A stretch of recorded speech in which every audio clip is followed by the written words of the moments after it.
episode 15. Undervaluing this person could be your biggest risk. Hi, and welcome back to the Optifast Lifestyle Education Series. This episode is the 15th and final in a series of topics, each one helping you with a different aspect of health, with an emphasis on weight management. Today, we're going to talk about self-worth. Remember that you can go back and listen to any of the other episodes on its own if there is a particular area that you think still needs a bit of attention at any stage.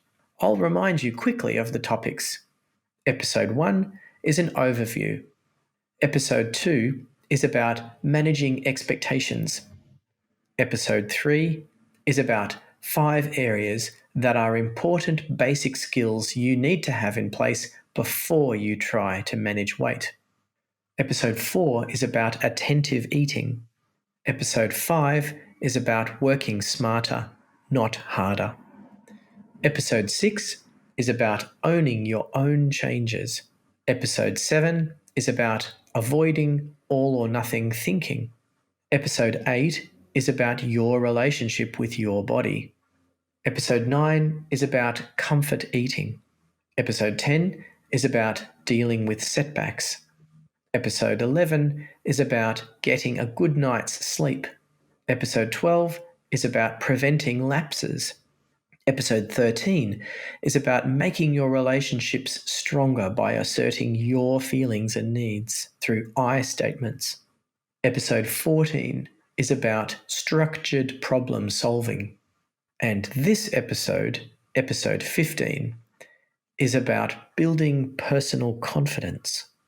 The Oxford Dictionary defines confidence as follows. Confidence, noun, the feeling or belief that one can have faith in or rely on someone or something. So self-confidence would be the belief that you can rely on yourself. All right, let me ask you, do you think you are a reliable person? Do you think people can trust you? Should people have faith in you? The funny thing is, I've noticed a lot of good, kind, reliable people who actually don't have a lot of self-confidence. This seems a little ironic, really, because if other people rely on you, surely that's a sign you can rely on yourself. As I learn more about psychology, I have discovered that low self-confidence is often more of a feeling inside rather than an actual genuine belief that you aren't a reliable person. So where does that feeling come from? And what might we do to increase self-confidence? Sometimes self-doubt can be a sign to others that you are just a polite person. It's often safer in social situations to put others first. It reduces the possibility of conflict and can make you a more agreeable person. By contrast, being confident means being a bit more self-focused. That means you might run more risk of judgment from others, or criticism, or possibly feelings of guilt inside. Most of us have been brought up to behave well, be polite, considerate, think of others. Having good manners shows those around us that we respect them and are considerate to their feelings. Hopefully, this makes them feel better, as well as us. But there's a problem when you actually need to do something for yourself, like, for example, make one or more changes to your daily routine in the interests of improving your health. The problem is, at the end of the day, if you are trying to improve your health, what you're doing is for you and not for anyone else. We have a word for such self-focused actions. We call them selfish. In fact, it is a selfish thing to do to take steps to manage your weight or improve your health in other ways. But of course, that's okay. It might mean that you sometimes will run into conflict between what you want to do for yourself and your wish to be polite and considerate to others. So now we have some clues about where that feeling of self-doubt might come from. If you are a polite and considerate person, then there's a good chance you will sometimes feel guilty about doing things for yourself. And it is this guilt or discomfort that can grow into a feeling of self-doubt, which can in turn undermine your confidence and slow down your progress towards your goals. So, the first thing we can do to increase self-confidence is to understand where self-doubt comes from. If you can recognize in yourself that you feel guilt or self-doubt from time to time, then understand that this makes you a polite and thoughtful person. It also might mean that you will be encountering more guilt and self-doubt when it comes time to make changes for yourself. But this self-doubt is not a bad sign, and definitely doesn't mean that you're doing the wrong thing by looking after yourself.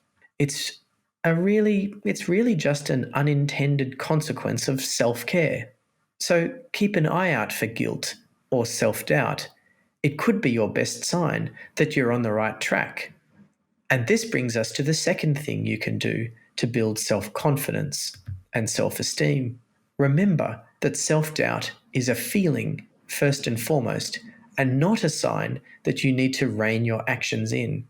Building self-confidence starts by pushing through those feelings of doubt and selfishness and sticking to your plans, even when you feel uncomfortable. There's an old principle in psychology, which is when a feeling comes, you have two choices: focus on the feeling or focus on the task. If you are doing something for yourself, such as changing your behavior at mealtime, and you start to feel guilty, remember who you are doing this for. Consider the choice you have when you feel self-doubt. Do you focus on the feeling, or do you focus on the task you have set for yourself? Being confident doesn't mean feeling confident. It means seeing your actions through, even when you don't feel full of confidence. It also means trusting the people around you to be accepting of your choices, even if you don't feel confident about them yourself. So, on the worksheet, there's a little task for you. I'd like you to list some of the things you did this week. Then, in the column next to it, I'd like you to write down who you did each task for. What we're aiming for here is at least a 50% baseline. This means at least half of the tasks you carry out each day through the week is for you. Because looking after yourself is a terrific thing to do. You are an important person, both in your life and in the lives of others. Taking care of yourself, putting your needs at the forefront of your life, will bring benefits not only to you, but to the other people in your life as well. Keep going. It's working. And remember to be kind to yourself along the way. Thanks for listening.